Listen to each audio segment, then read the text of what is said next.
Hello everyone. In this unit, we are going to learn about three-dimensional art in early childhood education. We will look at how children explore materials using their senses and how teachers can provide suitable art experiences. We will also focus on clay and Play-Doh and how these materials support children's development. By the end of this lesson, you should be able to explain how sensing, perceiving, feeling and thinking are connected to children's concept development. You should also be able to plan multi-sensory activities and prepare three-dimensional art activities for young children. Finally, you should understand how to introduce and use clay and Play-Doh appropriately with children. This slide shows how children develop understanding through their senses. First, children sense something. For example, they may see, hear, touch, smell or taste something. Then, they perceive it and begin to understand what they are experiencing. They also have feelings about the experience. After that, they think about it by comparing, analyzing or describing it. Finally, they develop a concept. For example, if a child touches different materials, the child can compare them and learn concepts such as smooth, rough, hard or soft. This is why children need opportunities to explore real materials. If children have never experienced something before, it can be difficult for them to describe or represent it in their artwork. Here, we focus on the tactile sense, which means learning through touch. Touch is very important in three-dimensional art because children need to physically handle materials. For example, children can squeeze clay, feel different textures or explore materials in a sensory table. Activities such as texture collage, clay activities and finger painting can support tactile development. As teachers, we should give children opportunities to touch and explore materials instead of asking them to only look at them. Now, we move to the main topic, which is three-dimensional art. Unlike two-dimensional art, three-dimensional art has length, width and depth. Children can touch, move around and explore the artwork from different sides. This type of art is especially suitable for young children because they can learn through direct manipulation of materials. Three-dimensional art can include assemblage, construction and sculpture. Assemblage means putting different objects or materials together to create something new. Construction also involves joining different parts to create a structure. For example, children may use boxes, sticks or recycled materials to build something. Young children already understand that objects have different parts. For example, a table has a top and legs, while a person has a body, head and limbs. So, when children create three-dimensional art, they are not only making an artwork. They are also exploring how different parts can be combined to form something. When children make three-dimensional artwork, they often need something to join or hold the materials together. These are called fixatives and fasteners. Examples include glue, tape, string, rubber bands, pipe cleaners and wire. Teachers should select materials according to children's age and safety. For young children, we should avoid sharp or dangerous materials and provide safe alternatives. The important idea is that children need to learn how materials can be connected and constructed. This slide shows some examples of three-dimensional art, such as container creations, wooden constructions and tin foil art. These activities can encourage children to experiment with different materials.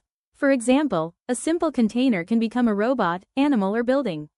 The focus should not always be on producing a perfect final product. Instead, children should have freedom to explore, combine and transform materials. Here we can see more examples, including diorama, three-dimensional collage and wire sculpture. A diorama allows children to create a small scene or environment. A three-dimensional collage allows materials to be attached or arranged with depth. Wire sculpture involves shaping and connecting materials. For early childhood education, teachers should simplify these activities and select materials that are safe and easy for children to manipulate.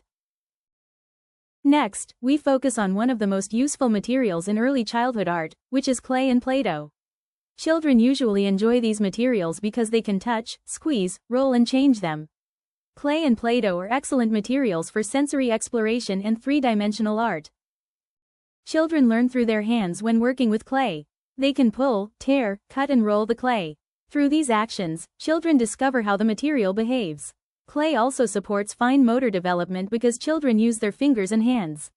It can also support larger muscle movements, especially when children work with resistance from the clay. Another important benefit is social interaction.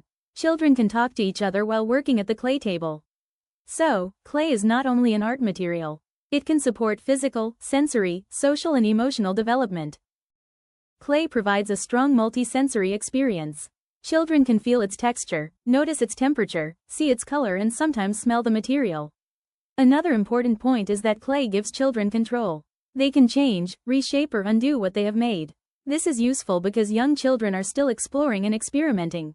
The process is often more important than producing a perfect final product. There are different types of clay and modeling materials. Real clay comes from the earth. It has a natural texture but can be messy. Plasticine is oil-based and can be reused. However, it can be quite firm and may be difficult for younger children to manipulate. Play-Doh is soft, colorful, and easy for children to use. However, it can crumble and may dry out if it is not stored properly. As teachers, we need to choose materials based on children's age, motor skills, safety, and the purpose of the activity. Children can process clay in many different ways. They can squeeze, roll, stretch, flatten, pinch, poke, cut, tear, and join the clay. They can also make marks by stamping or create forms such as balls, ropes, bowls, and other three-dimensional shapes. The important point is that processing clay does not always need to produce a finished product.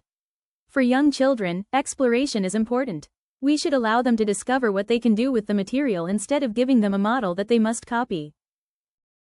This slide shows the early stages of children's clay development. At around 2 years old, children mainly explore the clay. They touch it, smell it, squeeze it, and experiment with what happens when they drop or manipulate it. At around 3 years old, children become more systematic. They may roll, pinch, tear, pull, and poke the clay. They may accidentally create simple forms such as balls or snakes, and then begin to repeat these actions intentionally. So, teachers should not expect a 2-year-old to produce a recognizable object. Exploration is appropriate at this stage. At around 4 years old, children begin to combine different clay forms and actions. They also talk more about what they are making. Their creations become more complex and personal. By around 5 years old, children may already have a clear idea of what they want to make. They may decide on the object first and then select techniques to create it. This shows why teachers need to provide age-appropriate expectations. We should support children's development instead of expecting all children to produce the same type of artwork. Here are several basic clay techniques. Pinching means using the fingers to press and shape the clay. Coiling means rolling clay into long ropes and joining or shaping them. Slab means flattening the clay into a flat piece. Children can also add materials or clay pieces, pull parts outward, or remove parts from the clay. These techniques allow children to experiment with different ways of creating three-dimensional forms. Teachers should demonstrate the basic technique, but allow children to explore it in their own way. Finally, here are some important teaching tips. First, clay tools should be treated as accessories. Children should first experience clay using their hands and fingers before teachers introduce many tools. Second, provide a suitable working surface so children can work comfortably and independently. Most importantly, focus on the process rather than the final product. Give children time to explore, experiment, and make their own decisions. As early childhood educators, our role is to provide safe materials, appropriate guidance, and opportunities for creativity. To conclude, three-dimensional art allows children to learn through touching, manipulating, constructing, and creating. We have learned about the connection between sensory experiences and concept development, the basic ideas of three-dimensional art, and the benefits of clay and Play-Doh. Remember that young children do not always need to produce a perfect artwork. What is important is that they have opportunities to explore materials, develop skills, and express their ideas. Thank you for listening, and I hope you can apply these ideas when planning art activities for young children.